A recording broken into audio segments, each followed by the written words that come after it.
Hello，大家好，我係 Matthew，歡迎翻到嚟我嘅 channel。今日咧就同大家解密一項專屬於英國年青人嘅頂級儲蓄福利 Lifetime ISA。呢個計劃咧就僅設有年齡限制啫，但係就可以令到我哋輕鬆獲得一筆可觀嘅政府獎勵金。不過我亦都要事先聲明先，Lifetime ISA 嗰個嘅資金係受到嚴格限制。我哋必須係要將呢筆資金去用作購買我哋第一套嘅物業，又或者等到60歲退休先至可以唔使罰款地攞翻呢筆錢出嚟。咁究竟呢個高獎勵、高門檻嘅 Lifetime ISA 值唔值得我哋將啲錢放入去呢？今日我就將會分享下2025-26財政年度嘅最新 Lifetime ISA 嘅規則。喺開始之前，如果你又或者你嘅親朋戚友對 Lifetime ISA 感到興趣，記得 comment、like、share 同埋 subscribe， 撳埋隔離個鐘仔，咁下次就可以更加方便咁樣重溫翻我哋今條片所講嘅內容啦。其實 Lifetime ISA 最吸引人嘅地方呢，就係英國政府係會承諾提供25% 嘅獎勵金俾我哋。咁喺2025-26呢個財政年度入面， Lifetime ISA 嗰個嘅年度存款上限就係4000磅。政府咧就係會根據我哋存入嗰個金額去提供25% 嘅儲蓄獎賞，呢個就意味住我哋每年存入4000磅，政府就會額外入多1000磅俾我哋，係會令到我哋嘅資金立即增值。而呢一筆 Lifetime ISA 嘅存款總額係包含喺我哋 ISA 成個總額度嘅2萬磅入面嘅。咁我會喺呢個時間點嗰度再作多啲關於呢一個ISA 總額度嘅解釋，有興趣嘅朋友呢，就可以去到呢個時間點嗰度睇一睇啦。咁有邊個可以參與呢？嗰個關鍵就係在於年齡嗰個限制上面啦。Lifetime ISA 嗰個年齡限制呢係非常之重要嘅，大家咁就一定要留意。具體嘅要求就係我哋開戶口嗰個年齡必須係要由18歲去到39歲之間。一旦開咗戶口，我哋就要持續供款同埋賺取嗰個獎勵金，直至去到50歲。咁其實呢一個係一個好巨大嘅福利嚟嘅。咁如果我哋係由18歲開始參與，最多可以攞到32次嘅獎勵金，總計可以高達32000磅嘅免費政府資金。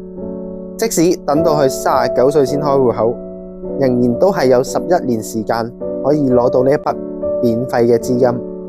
咁呢一個呢，就簡直係一個有賺冇蝕嘅穩健投資啦。符合年齡嘅朋友，我就建議你唔好再猶豫，快啲開個戶口去開始你嗰個 ISA 嘅旅程。若果要免罰款咁樣攞翻呢筆 Lifetime ISA 入面嘅資金出嚟呢，咁就必須係要符合以下呢3個條件嘅其中之一。第一個就係用作購買我哋第一套嘅物業，而呢一套物業嘅價值就必須係要喺45萬磅或以下。而第二個條件呢，就必須係要喺我哋開咗呢個 Lifetime ISA 戶口足1年，先至可以用嚟買樓嘅。咁呢個就絕對唔可以忽略。第三個就一定係要等到60歲先至攞得翻呢筆錢出嚟。如果唔係嘅話，萬一大家真係患有一啲末期嘅疾病，先至可以免咗個罰款，攞翻呢筆錢出嚟咯。而家我就必須嚴肅咁樣講埋 Lifetime ISA 最大嘅弊處，就係提前提款罰款啦。如果啱啱嗰3個條件我哋係違反咗一樣嘅話，就將會面臨25% 嘅罰款。咁大家就要留意呢個罰款呢，就係針對喺我哋嘅總賬戶餘額入面計算嘅。咁假設我存入咗800磅啦，咁政府補貼咗25% 俾我，咁即係200磅。我嘅總餘額呢，就係1000磅啦。總餘額嘅1000磅，罰款就係總餘額嘅25%，咁即係250磅啦。咁最尾呢，只可以攞得翻750磅。最初個本金係800磅，依家只可以攞得翻750磅。咁即係代表住我損失咗50磅嘅本金。呢個機制係嚴厲懲罰一啲提前提款嘅人嘅，因為 Lifetime ISA 嗰個嘅本質呢，就係要長久鎖定，佢要求我哋係要高度自律啦。咁如果大家預計喺未來嘅幾廿年內都會用到呢筆錢嘅話呢，咁就絕對唔可以攞 Lifetime ISA 入面嗰啲錢出嚟啦。咁剛才都提到咗 ISA 嗰個嘅總額度係2萬磅啦，咁喺呢度就為大家再作一個詳細嘅解釋啦。第一個就係佢係我哋嗰個嘅免稅額度。我哋將資金放入喺呢個 ISA 嘅賬戶入面之後呢，呢一筆嘅資金所產生嘅一切利息、股息同埋投資嘅收益呢，亦都係唔需要去繳納喺英國嘅稅項入面。咁嗰個財政年度計算呢，就係喺每一年嘅4月6號開始啦，去到下年嘅4月5號結束。咁如果冇用完嗰個額度呢，就係會作廢，咁就唔可以累積到去下一年嘅。之後啦，咁其實成年人嗰個嘅總額度呢，咁就係2萬磅。咁 ISA 入面嗰個4000磅嘅存款上限呢，咁就係喺呢個2萬磅嘅 ISA 總額入面扣除嘅。例如，如果我啱啱存入咗4000磅去到 Lifetime ISA 入面，咁我嘅本年度淨係剩翻16000磅嘅餘額，去用作存入去其他 ISA 嘅類型。咁例如係 Cash ISA 啦，同埋一個 Stock and Share ISA， 即係股票同埋股份嘅 ISA。咁其實 Lifetime ISA 咧亦都有2個主要嘅類型嘅。最主要嘅差異咧就係喺嗰個風險同埋嗰個回報潛力嗰度。我哋就必須係要根據自己嘅目標同埋風險承受能力，先至決定到究竟邊一種最適合我哋啦。Cash Lifetime ISA 嗰個嘅運作模式咧，就同傳統嘅高息儲蓄賬戶相似。咁嗰個存入嘅資金係安全，而且係低風險嘅。咁個回報咧就係主要嚟自於 Lifetime ISA 嗰個嘅供應商。咁例如係銀行所提供嘅利息。咁而呢一筆嘅利息係可能係浮動，又或者係固定嘅。咁個優點就係嗰個資金好安全啦，本金亦都唔會因住市場嗰個嘅波動而下跌。我哋就可以好清楚咁樣預期特定嘅時間入面可以累積到幾多資金啦。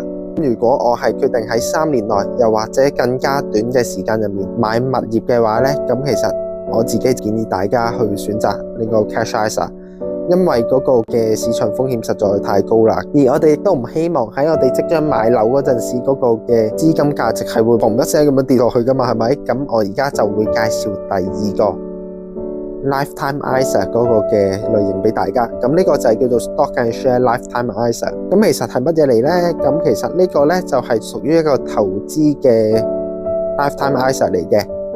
咁資金係會用作投資股票、債券，又或者係一啲嘅共同基金等等啦。咁其實嗰個回報呢，亦都係視乎喺嗰隻股入面嗰個表現。咁其實嗰個優點呢，就係嗰個潛在嘅回報率係更加高啦。咁喺較長嘅時期入面，咁嗰個嘅股票市場呢，平均回報係通常都可以超越到現金嗰個嘅利息，亦都係累積財富嘅有力工具。雖然嗰個回報嘅潛力大，但係嗰個風險亦都會更加高。嗰個市場係會波動噶嘛，咁嗰個資金價值呢，就係會隨住嗰個市場嘅表現而有升又或者有跌，潛在損失本金嗰個風險呢，亦都係會更加高啦。咁如果大家決定喺5年又或者係更加長嘅時間之後先退休，甚至乎係預計喺5年以上嘅時候先去買樓嘅話呢，咁就可以考慮呢個嘅 Stock and Shares ISA， 因為佢係有更加長嘅時間去俾大家去承受呢個短期嘅市場波動，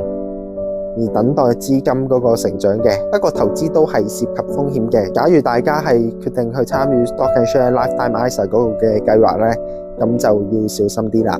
最後，所以 Lifetime ISA 係英國政府俾年青人嘅頂級福利。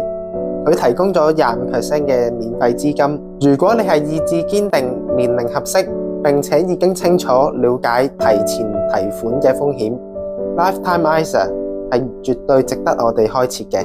如果你有任何疑問，不妨喺留言區嗰度話俾我知啊。咁條片就嚟到呢度啦，我哋下次再見啦，拜拜。